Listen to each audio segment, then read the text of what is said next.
100% ഇത് വൈറലാകും എന്നുള്ള ഉറപ്പോടുകൂടി തന്നെയാണ് ഞാൻ ഇന്ന് ഇവിടെ ഇരിക്കുന്നത്. വൈറൽ എന്ന് പറഞ്ഞാൽ മാതിരി വൈറലാണ്. ആരൊക്കെയാണ് ട്വീറ്റ് ചെയ്തേക്കണേ, ഇമാജിൻ ചെയ്യാൻ കൂടി പറ്റില്ല.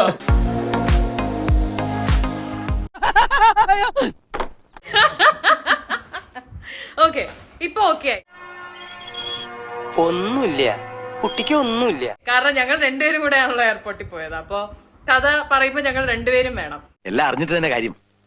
തമ്പി 2 കസേര എടുത്ത് പുറത്തേക്ക് ഇടുക. ഭീഷണിയുണ്ട്. എന്താണ്? ഞാൻ ആര്യോടും നിങ്ങളോടൊക്കെ വളരെ മര്യാദയ്ക്കാണ് ഇടപെട്ടേക്കുന്നത്. എന്നെ കുറിച്ച് ആവശ്യമില്ലാത്ത, ഞാൻ പറഞ്ഞല്ലോ, ആവശ്യമില്ലാത്ത കാര്യങ്ങളൊക്കെ ലൈവിൽ വന്നിരുന്ന് പിന്നെ ആവശ്യത്തിനുള്ളത് പോലും പറഞ്ഞില്ലല്ലോ. എടാ നിന്നോടല്ലേ പറഞ്ഞത് മിണ്ടായിരിക്കാൻ. ആര്യോട് എന്തെങ്കിലും എന്നെ കുറിച്ച് ആവശ്യമില്ല. ഞാൻ നിങ്ങളോട് ഒരു വെറുപ്പോ ഒരു വൈരാഗ്യമോ ഒന്നും വെച്ച് ഞാൻ പുലർത്തിയിട്ടില്ല. മര്യാദയ്ക്ക് സംസാരിച്ചിട്ടേ ഉള്ളൂ. നിനക്കൊക്കെ എന്നെ ശരിക്കും അറിയാൻ പാടില്ല. ഒരു കയ്യബദ്ധം നാറ്റുകരുത്. മര്യാദയ്ക്ക് സംസാരിച്ച് നമ്മൾ മര്യാദയ്ക്ക് പിരിഞ്ഞാണ്. പിന്നെ ടെഡി ബിയർ എങ്ങനെ കൊടുത്തേന്നോ ഇതൊക്കെ ഞാൻ നിങ്ങളോട് പറയേണ്ട കാര്യമൊന്നും എനിക്കില്ല. നീ ഓവറായ കൊണ്ടാണ് ഞാൻ പറയണത്. ലൈവിൽ എന്തെങ്കിലും പറയുമ്പം പിന്നെ ചുമ്മാ ഞാനും കയറിയിരുന്ന അതും ഇതൊക്കെ പറയും. തല്ലാനാണോ? എവിടെ ഇതൊരു നടക്ക് പോണ ലക്ഷണില്ല. ഞാൻ നിങ്ങളെ ആരും ഉപദ്രവിക്കാൻ പറ്റത്തില്ല, എന്നെ ഉപദ്രവിക്കാൻ പറ്റുമെന്ന് പറഞ്ഞേക്കണം കേട്ടോ. ആവശ്യമില്ലാതെ എന്നെ ഉപദ്രവിക്കാൻ പറ്റരുത്. എന്നോട് നീ ഇത് ചെയ്യേണ്ടില്ലായിരുന്നു. ഞാൻ നിങ്ങളെ ആരും ഒരു കാര്യത്തിൽ, ഷിബിനൊക്കെ എന്റെ മോളെ കുറിച്ച് പറഞ്ഞേക്കുന്ന പച്ചയ്ക്ക് പറഞ്ഞേക്കുന്ന എന്തൊക്കെയാണെന്ന് എനിക്കറിയാം. പക്ഷെ ഞാനത് അതും നമ്മൾ വിചാരിച്ചോ നല്ല ഊളി. നിങ്ങളെങ്ങനെ വിചാരിച്ചു? ഞാൻ വിചാരിച്ചു നല്ലൊരു പെൺകുട്ടിയാണ്. ഓക്കാണ് മോനെ.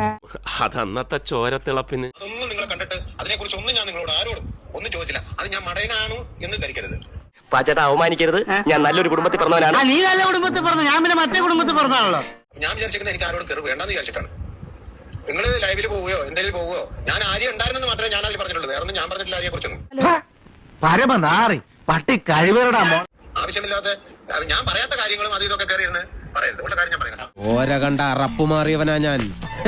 ജാഫർ അങ്കിൾ വല്ലാണ്ട് പാനിക് ആവുന്നു. ഇത് ഈ വീഡിയോ അങ്കിള് കണ്ടോണ്ടിരിക്കുകയാണെങ്കിൽ അങ്കിള് വിഷമിക്കേണ്ട ആവശ്യമൊന്നുമില്ല. വിളിച്ചൊന്നും ഞങ്ങളുടെ അടുത്ത് വേണ്ട. ഞങ്ങൾ വെട്ടുന്ന തുണ്ട 2 പാർട്ടീസാ. അതെ, ഇങ്ങനെ നാറാനൊരു ചങ്കൂറ്റം വേണം കേട്ടാ. ജാസ്മിൻ എഗൻസ്റ്റും ജാഫർ അങ്കിളിന് എഗൻസ്റ്റും ഉമ്മച്ചിക്ക് എഗൻസ്റ്റും സംസാരിക്കാൻ വന്നിരിക്കണമെന്നാണ് നിങ്ങളുടെ വിചാരമെങ്കിൽ നിങ്ങൾക്ക് തെറ്റി. സത്യമാണോ ഈ പറയുന്നത്? സത്യം ആയില്ലെങ്കിൽ ഭഗവതിയാണ് സത്യം. ഞങ്ങളുടെ ഫോട്ടോസ് വെച്ചിട്ട് പുതിയ പുതിയ കഥകൾ, അത് ഓരോരുത്തർ ഉണ്ടാക്കിക്കൊണ്ടിരിക്കുന്ന കഥകളാണ്. അത് അങ്ങനെ അല്ല എന്ന് പറയാൻ വേണ്ടിയിട്ടാണ് ഞങ്ങൾ ഈ ലൈവിൽ വന്നിരിക്കുന്നത്. ഈ സത്യം അറിയാൻ വൈകിയത് കൊണ്ടാണ് എനിക്ക് തെറ്റിദ്ധാരണകൾ ഉണ്ടായത്. എല്ലാവർക്കും സന്തോഷമായല്ലോ. എനിക്ക് സന്തോഷമായി. എല്ലാവർക്കും പിരിഞ്ഞു പോവാം.